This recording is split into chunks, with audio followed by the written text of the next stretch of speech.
Hello students, welcome to Abhipedia powered by Abhimanyu IAS. Students, आज मैं आपके लिए लेके आया हूं एक बहुत ही बड़ी खुशखबरी। स्टाफ सिलेक्शन कमीशन एसएससी ने ग्रेड सी और ग्रेड डी स्टेनोग्राफर की रिक्रूटमेंट को आउट कर दिया है। तो stenographer grade C and grade D recruitment 2020 of staff selection commission out. तो आइए जानते हैं डिटेल्ड नोटिफिकेशन के बारे में कि एसएससी बेसिकली क्या कहता है, इस बार कितनी वैकेंसीज हमारे लिए आई हैं तो स्टेनोग्राफर को लेके। तो चलिए सबसे पहले नोटिफिकेशन को देखते हैं और बात करते हैं सबसे पहले डेट्स की। इंपॉर्टेंट डेट्स की बात करेंगे सबसे पहले। देखिए, एप्लीकेशन फॉर्म फिल करने की डेट ऑलरेडी स्टार्ट हो चुकी है, that is from the 10th of October. ये ऑलरेडी स्टार्ट है, आप इसको फिल कर सकते हो। उसके बाद अगर मैं बात करूं कब तक हम फिल कर सकते हैं, तो 4 नवंबर 2020 रात के 11:30 बजे तक आप फॉर्म को फिल कर सकते हो। 4 नवंबर 2020 तक रात के 11:30 बजे तक आप कभी भी फॉर्म को फिल कर सकते हो। अब फॉर्म फिल करोगे तो आपको पैसे भी देने पड़ेंगे, फीस भी होती है, ठीक है, पेमेंट भी करनी है आपको। तो पेमेंट आप दो माध्यम से कर सकते हो, या तो ऑनलाइन के माध्यम से या ऑफलाइन के माध्यम से। या तो ऑनलाइन दे सकते हो या ऑफलाइन दे सकते हो, ठीक है। ऑनलाइन जैसे कि भीम यूपीआई, अदर यूपीआई को यूज कर सकते हो। क्यूआर कोड को स्कैन किया, उसके बाद debit card, credit card, net banking, किसी भी माध्यम से आप पे करते हो। या फिर ऑफलाइन यानी कि स्टेट बैंक ऑफ इंडिया की ब्रांच में जाकर चालान के थ्रू। अगर आप ऑनलाइन पेमेंट करते हो तो 6 नवंबर तक आप कर सकते हो फॉर्म फिल करने के बाद। और अगर आप ऑफलाइन पेमेंट करना चाहते हो तो आप कर सकते हो 10 नवंबर तक। 8 नवंबर तक आप फॉर्म चालान को डाउनलोड कर सकते हो और 10 नवंबर तक आप फॉर्म फिल कर सकते हो, फीस फिल कर सकते हो। और सबसे इंपॉर्टेंट डेट, पेपर कब होने वाला है, पेपर कब होने वाला है।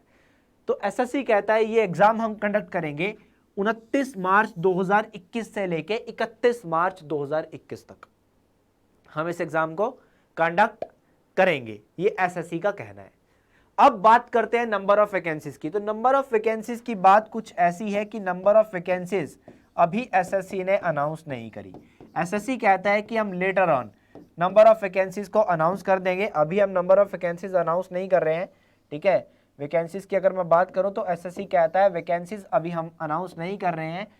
कभी भी हम अपनी वेबसाइट के ऊपर जो नंबर ऑफ वैकेंसीज हैं उसको अनाउंस कर देंगे, ये कहता है स्टाफ सिलेक्शन कमीशन। बट अभी हम कोई vacancy release, number of vacancies नहीं बता रहे हैं। बट यहां पे दो तरह की वैकेंसी है, ग्रेड सी और ग्रेड डी को लेके, ग्रेड सी और ग्रेड डी को लेके, ठीक है, ग्रेड डी को लेके। अब बात करते हैं आगे फर्दर एलिजिबिलिटी क्राइटेरिया की। तो सबसे पहले बात करेंगे एज लिमिट की। अब एज लिमिट की अगर मैं बात करूं तो ग्रेड सी के लिए अगर आप प्रिपेयर कर रहे हो तो ग्रेड सी के लिए जो एज लिमिट है वो है 18 से 30 वर्ष। बट आपकी ये एज कब तक 18 से 30 के बीच में होनी चाहिए? 1 अगस्त 2020 को, 1 अगस्त 2020 को आपकी जो उम्र है वो 18 से 30 के बीच में होनी चाहिए। और ग्रुप डी के लिए, सॉरी ग्रेड डी के लिए आपकी जो उम्र है वो 1 अगस्त 2020 को 18 से 27 के बीच में होनी चाहिए। अगर आप 18 से छोटे हैं या 27 से बड़े हैं, ठीक है, तो आप एलिजिबल नहीं है। बट अगर आपके पास कोई कैटेगरी है, रिजर्वेशन है, तो यू हैव सम लिमिट्स, आपके पास कुछ एक्स्ट्रा आपको एज मिल जाती है। SC ST को 5 साल का रिलैक्सेशन मिल जाता है, ठीक है। OBC के लिए 3 साल का मिल जाएगा, PWD अनरिजर्व्ड को 10 साल का, PWD OBC को 13 साल का, ठीक है, PWD SC ST को 15 साल का। तो कुछ रिलैक्सेशन आपको मिल जाएंगे एज लिमिट को लेके। उसके बाद अगर मैं बात करता हूँ नेशनैलिटी की तो इंडियन होना चाहिए आप। उसके बाद अगर मैं बात करता हूँ एजुकेशन क्वालिफिकेशन की, एजुकेशन क्वालिफिकेशन की अगर मैं बात करूं तो यहाँ पे जो एसएससी ने एजुकेशन क्वालिफिकेशन डिक्लेयर करी है वो है 12th प्लस टू तक अगर आपने पढ़ाई करी हुई है, ठीक है, then you are eligible to fill this form, तब आप एलिजिबल हो, ठीक है। अब बात करते हैं पेपर का पैटर्न, एग्जाम का क्राइटेरिया क्या रहने वाला है, किस तरह से सिलेक्शन प्रोसेस क्या रहने वाला है।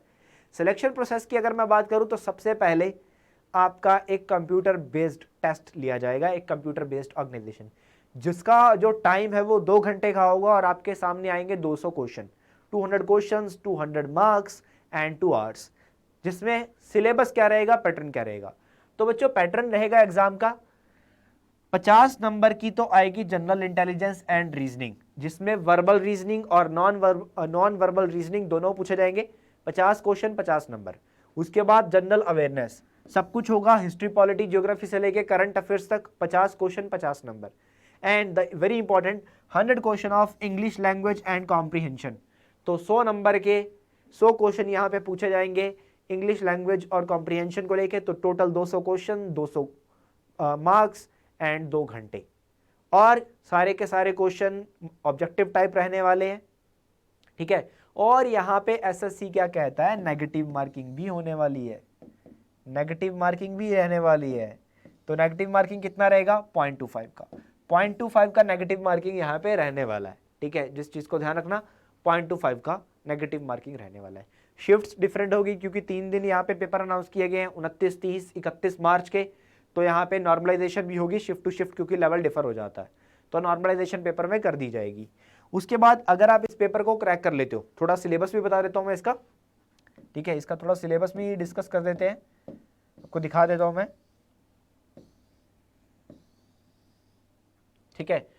जनरल इंटेलिजेंस और रीजनिंग का सिलेबस जैसे मैंने बताया वर्बल और नॉन वर्बल दोनों टाइप की आने वाली है, ठीक है। तो वर्बल और नॉन वर्बल दोनों टाइप की रीजनिंग रहने वाली है यहाँ पे, ठीक है, वर्बल और नॉन वर्बल। उसके बाद हमारे पास आ जाता है जनरल अवेयरनेस, ठीक है। तो sports, history, culture, geography, economics, ठीक है, पॉलिटी, कॉन्स्टिट्यूशन, सब कुछ आएगा इसमें, सब कुछ पूछा जाएगा। उसके बाद थोड़ा सा और आगे बढ़ते हैं, इंग्लिश लैंग्वेज। तो इंग्लिश लैंग्वेज में हमारे पास यहाँ पे सब कुछ जो भी इंग्लिश लैंग्वेज की नॉर्मल ग्रामर, सारा वोकैब्स, सिनोनिम, इंटोनिम्स और कॉम्प्रीहेंशन यहाँ पे पूछा जाएगा। 100 क्वेश्चन रहने वाले हैं, बहुत ही इजी सेक्शन होता है और बहुत ही इंपॉर्टेंट सेक्शन होता है।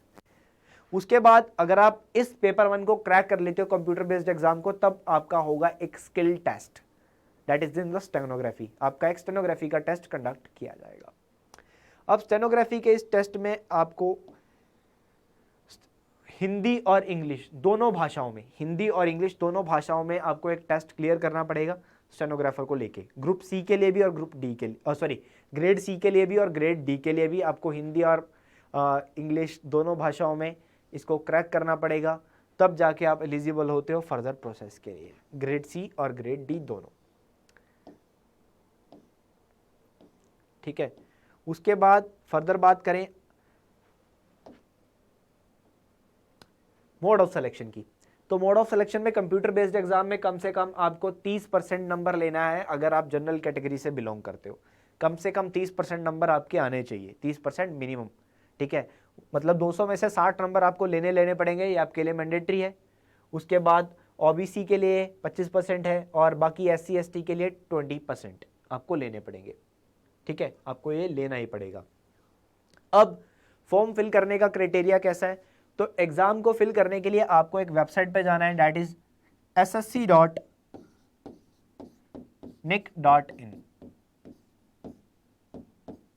ssc.nic.in।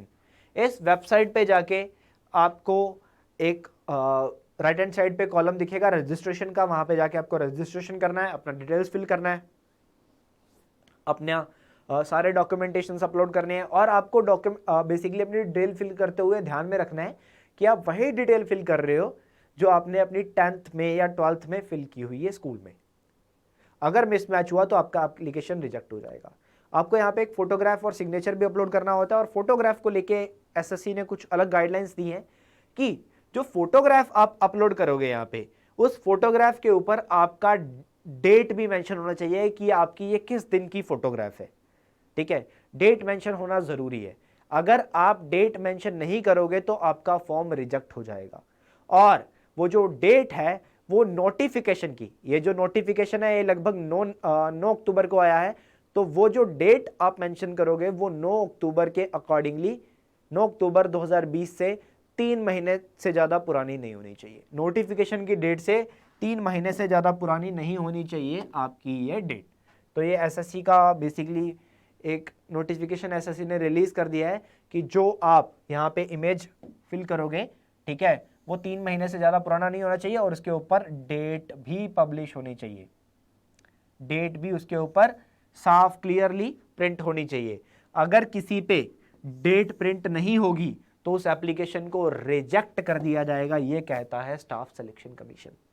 तो बच्चों, अगर आप स्टेनोग्राफर के लिए प्रिपेयर कर रहे हो, अगर आपको स्टेनोग्राफी आती है या फिर आप उसको सीख रहे हो या फिर आप फ्यूचर में सीखना चाहते हो, तो अभी भी आपके पास एग्ज़ाम तक 5 महीने का लगभग टाइम है, तो आप स्टेनोग्राफी को सीख सकते हो। बट आपको ज़्यादा टाइम देना पड़ेगा प्रैक्टिस के लिए, क्योंकि स्टेनोग्राफी को सीखते हुए कुछ लोग सालों लगा देते हैं, क्योंकि ये प्रैक्टिस का काम होता है। और उसके साथ साथ आपको एग्ज़ाम की भी प्रिपरेशन करनी है, क्योंकि पैटर्न बहुत ईजी है, ज़्यादा टफ नहीं है, क्योंकि ना तो इसमें क्वांट दिया गया है, ठीक है, ना ही कुछ अदर सब्जेक्ट ऐसा दिया गया है। साइंस बेसिकली जनरल अवेयरनेस है, रीजनिंग है और इंग्लिश का ही सेक्शन है। तो बहुत ही इजी क्राइटेरिया है इस बार स्टेनोग्राफर को लेके, grade C and grade D.